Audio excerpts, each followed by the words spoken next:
نیک اعمال کر کے نیک بن جاتا تب آدمی مہلت مانگے گا، لیکن مہلت ملے گی؟ آج تک کسی کو ملی؟ لن یؤخر اللہ نفسا اذا جاء اجلها، اللہ ہرگز کسی کو مہلت نہیں دیتا ہے جب اس کا وقت آ جاتا ہے۔ مجھے اور آپ کو کیا مہلت ملے گی؟ یہاں تو اللہ کے حبیب محمد عربی صلی اللہ علیہ وسلم کے والد گرامی سفر پہ گئے ہوئے ہیں، اور جب سفر پہ جانے لگے، ابھی نئی نئی شادی ہوئی تھی، 2-3 مہینے گزرے تھے اور سفر کی تیاری ہو گئی، سفر پہ جا رہے ہیں، تو رسول اکرم صلی اللہ علیہ وسلم کی والدہ حضرت آمنہ پریشان ہو گئی کہ ابھی تو نئی شادی ہوئی ہے، عبداللہ مجھے چھوڑ کے کہاں جا رہے ہیں؟ وہ پریشان تھی۔ اسی پریشانی کے عالم میں حضرت عبداللہ نے یہ کہا اپنی اہلیہ حضرت آمنہ سے کہ پریشان ہونے کی ضرورت نہیں ہے، میں چند دنوں میں لوٹ کر واپس آ جاؤں گا، اور ان کا دل خوش کرنے کے لیے کہا کہ دیکھو جب میں آؤں گا آپ سج دج کے میرا استقبال کرنا، یہ کہہ کر اور اس کے بعد روانہ ہو گئے، سفر پہ چلے گئے، اور ملک شام کا سفر تھا، سفر سے واپس آ رہے تھے مدینہ منورہ جس کا اس وقت نام یثرب تھا،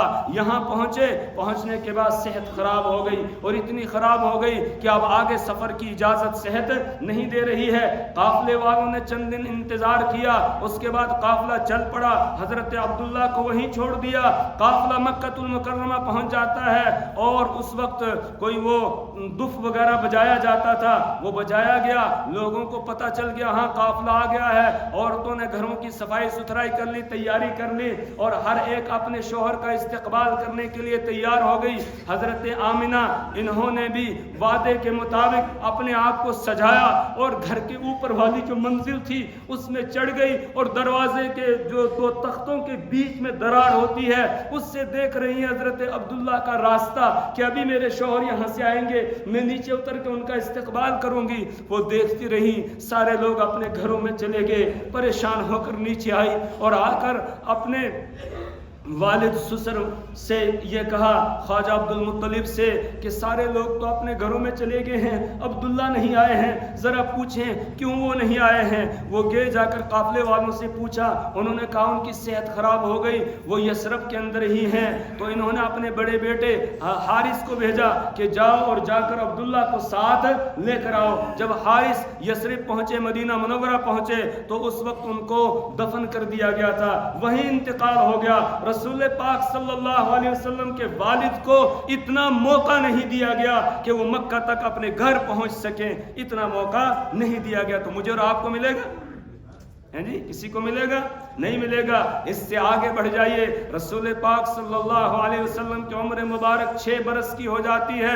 حضرت آمنہ کے دل میں یہ بات آئی کہ میں اپنے اس لاڈلے کو، اپنے اس لال کو، اپنے اس جوہر اور ہیرے کو لے کے یثرب جاتی ہوں، اور رشتہ داروں سے ملاقات بھی کروں گی، اس کے ساتھ ہی اپنے شوہر عبداللہ کی قبر پر حاضری دوں گی، اور کہوں گی عبداللہ یہ ہے تیری امانت، اس کو لے کر میں حاضر ہوئی ہوں۔ مدینہ کا سفر کیا، پہنچی وہاں پر 1 مہینہ وہاں قیام کیا، قیام کرنے کے بعد واپسی کا ارادہ کیا، واپس چل پڑی، مقام ابوا میں پہنچتی ہیں جو آج بھی جنگل ہے، اس وقت کتنا جنگل ہوگا وہاں پہنچتی ہے، وہاں صحت خراب ہو جاتی ہے، اور صحت نے آگے جانے کی اجازت نہیں دی۔ اب رسول پاک صلی اللہ علیہ وسلم کی عمر مبارک ابھی 6 برس ہے، کبھی آپ کے ہاتھوں کو چومتی ہے، کبھی آپ کی پیشانی کو بوسہ دیتی ہے، کبھی آپ کی رخساروں کو، آپ کے چمکتے ہوئے ہونٹوں کو چوم رہی ہیں، کبھی آپ کی آنکھوں کو چومتی ہیں۔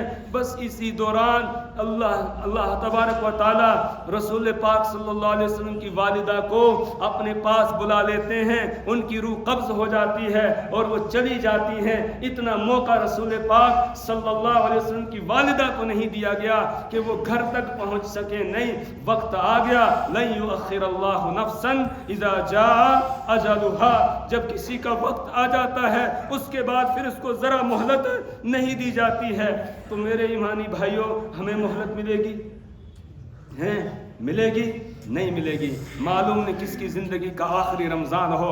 یہاں یہ تو آپ کے والدین ہیں, خود رسول اکرم صلی اللہ علیہ وسلم سوموار کا دن ہے اور آپ صلی اللہ علیہ وسلم کئی دنوں سے بیمار ہیں, 3 دن سے مسجد میں نماز پڑھانے کے لیے بھی تشریف نہیں لا پا رہے ہیں, اور آج سوموار کا پیر کا دن تھا, فجر کی نماز کے وقت میں فجر کی نماز ہو رہی ہے, سیدنا ابو بکر صدیق رضی اللہ تعالی عنہ نماز پڑھا رہے ہیں. رسول اکرم صلی اللہ علیہ وسلم کچھ افاقہ محسوس کرتے ہیں, کھڑے ہوئے اور اس طرف یعنی مصلی کے محراب کے بائیں طرف رسول پاک صلی اللہ علیہ وسلم کا حجرہ مبارکہ ہے جو آج روضہ اقدس کہلاتا ہے. حضرت عائشہ رضی اللہ تعالیٰ عنہ کا حجرہ, اس کے دروازے پر آپ آتے ہیں, پردہ ہٹاتے ہیں اور صحابہ کرام رضوان اللہ تعالیٰ علیہم اجمعین پر آخری نظر رسول پاک صلی اللہ علیہ وسلم ڈالتے ہیں, اور آپ کے چہرے پر ایک بشاشت ہے. اس بشاشت کی ایسی چمک تھی کہ صحابہ کرام رضوان اللہ تعالیٰ علیہم نے اس چمک کو محسوس کیا اور سب آپ کی طرف متوجہ ہو گئے. قریب تھا کہ نماز کو توڑ دیں, تب تک رسول پاک صلی اللہ علیہ وسلم نے پردہ ڈال دیا. یہ چمک کیوں تھی چہرے پر کہ جو باغ لگایا تھا, آج اس باغ کو, اس کھیتی کو آپ لہلاتا ہوا دیکھ رہے ہیں کہ جب میں چلا تھا صرف 4 آدمی ساتھ میں تھے اور کوئی ساتھ دینے والا نہیں تھا. مردوں میں سیدنا ابو بکر صدیق رضی اللہ تعالیٰ عنہ, عورتوں میں حضرت خدیجۃ الکبریٰ رضی اللہ تعالی عنہا, اور بچوں میں حضرت علی رضی اللہ تعالی عنہ, اور غلاموں میں حضرت زید بن حارثہ رضی اللہ تعالی عنہ. پھر یہ قافلہ بڑھتا چلا گیا اور یہاں تک کہ آج ایک کھیتی کی شکل اس نے اختیار کی تھی. آپ نے جب صحابہ پر نظر ڈالی تو آپ کو اس طرح خوشی محسوس ہوئی جس طرح ایک کاشتکار لہلہاتی ہوئی کھیتی کو دیکھ کر خوش ہوتا ہے. وہ چمک تھی آپ کے چہرے پر. اب آپ کو لگا کہ یہ نماز توڑ دیں گے, آپ نے پردہ ڈال دیا, واپس آپ اپنی آرام گاہ پر تشریف لے گئے, نماز سے فارغ ہوئے. صحابہ کرام رضوان اللہ تعالیٰ علیہم اجمعین, سیدنا ابو بکر صدیق رضی اللہ تعالیٰ عنہ یار غار جو کبھی رسول پاک صلی اللہ علیہ وسلم سے جدا نہیں ہوتے تھے, آپ کے حجرہ مبارکہ میں تشریف لائے. عرض کیا یا رسول اللہ, آج لگ رہا ہے کہ آپ کو کچھ افاقہ ہو گیا ہے. آپ نے فرمایا ہاں میں کچھ افاقہ محسوس کر رہا ہوں. عرض کیا یا رسول اللہ, کئی دن ہو گئے, میری ایک بیوی وہ مدینہ سے باہر رہتی ہے دور, اس کی خبر گیری کے لیے جانا چاہتا ہوں, اجازت ہو تو خبر گیری کر کے آ جاؤں. آپ نے اجازت دے دی. آپ سیدنا ابو بکر صدیق رضی اللہ تعالیٰ باہر نکلے. صحابہ نے پوچھا تو انہوں نے جواب دیا کہ ہاں آج رسول پاک صلی اللہ علیہ وسلم افاقے سے ہیں. صحابہ کرام بھی خوش ہو گئے کہ اب آپ کی صحت بہتر ہو رہی ہے. جو خطرہ ہمیں تھا وہ ٹل گیا. 3 دن سے مسجد نبوی میں ہی ڈیرا ڈالے ہوئے تھے اور پریشان حال تھے. صحابہ بکھر گئے, اپنے اپنے کاموں میں لگ گئے. کیا پتا تھا ان کو کہ جس کی وجہ سے ہم 3 دن سے یہی ڈیرا ڈالے ہوئے تھے, جب ہم اپنے کاموں میں مشغول ہو جائیں گے وہ کام ہو جائے گا. یہاں دیکھیے رسول پاک صلی اللہ علیہ وسلم کو اتنی مہلت نہیں دی گئی کہ آپ یار غار سیدنا ابو بکر صدیق رضی اللہ تعالیٰ عنہ واپس آ جائیں اور ان کے ساتھ ملاقات ہو جائے, پھر آپ دنیا سے تشریف لے جائیں. نہیں, اتنا موقع یہاں بھی نہیں. اگر رسول پاک صلی اللہ علیہ وسلم کو پتا ہوتا کہ مجھے روانہ ہونا ہے, ابھی آج ہی فلاں وقت میں روانہ ہو جانا ہے, تو حضرت ابو بکر صدیق رضی اللہ عنہ کو اجازت دیتے؟ نہیں اجازت دیتے. تو میرے ایمانی بھائیوں, یہاں اتنی مہلت نہیں دی گئی کہ آپ کا یار غار واپس آ جائے. آپ کے چاہنے والے صحابہ جو اپنی جانوں کو آپ پر نچھاور کرتے تھے وہ آ جائیں اور ان کے سامنے پھر آپ اللہ کے یہاں اللہم الرفیق الاعلیٰ کہتے ہوئے پہنچ جائیں, تو ہمیں بھی مہلت ملنے والی نہیں ہے. اس لیے میرے ایمانی بھائیوں, رمضان کا مہینہ آ رہا ہے, آج سے ہم ترتیب بنائیں اور ہر آدمی یہ سمجھے کہ میری زندگی کا آخری رمضان ہے, اسی طرح مجھے اس کو گزارنا ہے اور زیادہ سے زیادہ اس میں اللہ کی عبادت اور بندگی کرنی ہے. پھر انشاءاللہ اللہ تعالی ہمارے ایمان کی بیٹری کو چارج کر دیں گے. ہمارے بزرگ جو ہیں وہ پہلے ہی اس کی تیاری کرتے تھے.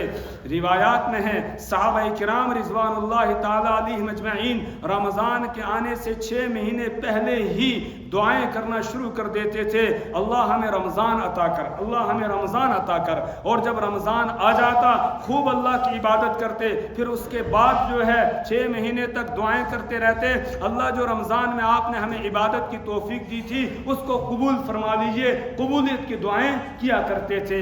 اللہ کرے ہمیں بھی رمضان کی اہمیت اور قدر سمجھ میں آ جائے۔ میرے ایمانی بھائیوں، کتنا اہم ہے رمضان کا مہینہ۔ ایک روایت میں اللہ کے رسول صلی اللہ علیہ وسلم نے فرمایا، جس آدمی نے بغیر کسی عذر کے رمضان کا روزہ چھوڑ دیا، وہ بیمار بھی نہیں تھا، سفر پر بھی نہیں تھا، اس کے بغیر اس نے رمضان کا روزہ چھوڑ دیا، اب اگر زندگی بھر بھی وہ روزے رکھتا رہے تو جو ایک رمضان کا روزہ اس سے چھوٹا ہے اس کا مقابلہ نہیں کر سکتا۔ اس لیے رمضان کے روزوں کو ہم انشاءاللہ رکھیں گے۔ اس کے ساتھ ہی رمضان اور قرآن، ان دونوں کا خاص تعلق ہے، تو زیادہ سے زیادہ ہم قرآن کے ساتھ جڑنے کی کوشش کریں گے، قرآن کی تلاوت کیا کریں گے۔ بعض ہمارے اکابر کے بارے میں آتا ہے وہ رمضان میں سارے کام چھوڑ، یہاں تک کہ ملاقاتیں بھی لوگوں کے ساتھ نہیں کرتے تھے، صرف قرآن کی تلاوت ہی کرتے تھے، دن رات ان کا یہی کام ہوتا تھا۔ فرض نمازیں پڑھی، روزہ رکھے اور اس کے ساتھ جو نوافل وغیرہ یہ پڑھ لی، اور تراویح کی نماز، اور صرف قرآن کی تلاوت کرتے تھے۔ امام اعظم ابو حنیفہ رحمۃ اللہ علیہ کے بارے میں لکھا ہے کہ 61 قرآن پاک رمضان المبارک میں ختم کیا کرتے تھے، ایک قرآن دن میں پڑھتے تھے، ایک قرآن رات میں پڑھتے تھے، تو 30 دن کے ہو گئے، 30 رات کے ہو گئے، ایک قرآن پاک تراویح کے اندر جو سنا کرتے تھے وہ ہو گیا، تو 61 قرآن پاک وہ ختم کیا کرتے تھے۔ ہمارے بزرگوں میں حضرت مولانا الیاس صاحب رحمۃ اللہ علیہ جو تبلیغی جماعت کے بانی ہیں، اور اللہ تعالیٰ نے ان کو نوازا کہ جو کام اللہ نے ان سے لیا آج دنیا کے کونے کونے میں وہ کام پہنچا ہوا ہے۔ آج ہم ان کا نام تو لیتے ہیں ادب اور احترام کے ساتھ، اور لینا چاہیے، اللہ نے بڑا کام ان سے لیا اصلاح امت کا، لیکن اس کے پیچھے محنت کس کی ہے؟ ان کی والدہ کے بارے میں حضرت شیخ الحدیث شیخ زکریا رحمۃ اللہ علیہ نے آبیتی کے اندر لکھا ہے کہ ہماری دادی جان رمضان المبارک میں روزانہ 40 پاروں کی تلاوت کرتی تھی، گھر کے کام کاج کے ساتھ ساتھ، گھر کا کام کاج کھانا وغیرہ بنانا، اس کے ساتھ ساتھ 40 پاروں کی روزانہ تلاوت کرتی تھی، ایک قرآن پاک مکمل اور 10 پارے پھر وہ تلاوت کرتی تھی۔ ہم بھی اپنے گھروں میں انشاءاللہ ماحول بنائیں گے اس کا، انشاءاللہ کوشش کریں گے۔